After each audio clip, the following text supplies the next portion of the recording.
Hello cuties, అందరూ ఎలా ఉన్నారు? Welcome back to another short video. First time నేను చేసిన వంట హిట్ ఆఫ్ ఫ్లాప్ అనేది అర్థం కాకుండా అదేంటో మీరే చూడండి. రెగ్యులర్గా ఇడ్లీ దోశ ఇవే పెడుతున్నా అని చెప్పి ఆరుకి కొత్తగా ట్రై చేద్దామని చెప్పి బనానా ప్యాన్ కేక్ ట్రై చేసిన. నాకు చేయడం రాకపోయినా యూట్యూబ్లో చూసి మరి ప్రాసెస్ అంతా కరెక్ట్గానే చేసిన. అయినా కానీ ఇది ఫ్లాప్ అయింది. మంచిగా బాగా వండిన 2 అరటిపళ్ళని తీసుకొని ముక్కలాగా కట్ చేసుకొని మిక్సీ జార్లో వేసుకొని కొంచెం గోధుమ పిండి, కొన్ని కాగబెట్టి చల్లార్చిన పాలు, కొంచెం షుగర్, ఇంకా సాల్ట్ వేసుకొని మంచిగా మిక్సీ పట్టుకున్నా. చెప్పడం మర్చిపోయినా, బేకింగ్ సోడా కూడా వేసుకున్నా. కొంచెం వెనిలా ఎసెన్స్ తప్ప మిగిలినవన్నీ యాడ్ చేసేసిన. తర్వాత స్టవ్ ఆన్ చేసుకొని దోశ పెనం పెట్టుకొని పెనం కొంచెం వేడైన తర్వాత కొంచెం నెయ్యి యాడ్ చేసిన. నెయ్యి యాడ్ చేసి ఇప్పటిదాకా మిక్సీ పట్టుకున్న బ్యాటర్ వేసుకున్నా. కొంచెం గాలిన తర్వాత తిప్పుదామని చూస్తే అది అసలుకే వస్తలేదు. దాని పెనంకి అతకపోయింది.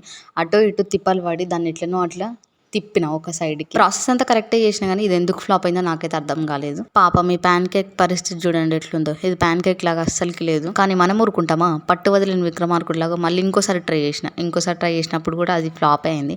కానీ ఈసారి కొంచెం ఫస్ట్ దానికంటే బెటర్గానే వచ్చింది. ధైర్యం చేసి టేస్ట్ చేద్దామని చెప్పి టేస్ట్ చేసిన. టేస్ట్ అయితే బాగానే ఉంది. చక్కెర వేసినాం కదా, మంచిగా తీయగా ఉంది. స్మెల్ కూడా సూపర్ ఉండే. అసలు ఇల్లంతా మంచి స్మెల్ వచ్చింది. నేను ఒక్కదాన్ని తింటే ఎట్లా అని కొంచెం మా బావకు కూడా పెట్టిన. ఆయన ఫేస్ అంతా అదో రకంగా పెట్టిండి, ఏంది ఇది అని. మా బుడ్డోడికి మాత్రం పెట్టలేదు. పర్లేదులేండి, అప్పుడప్పుడు ఇట్లా జరుగుతూ ఉంటుంది.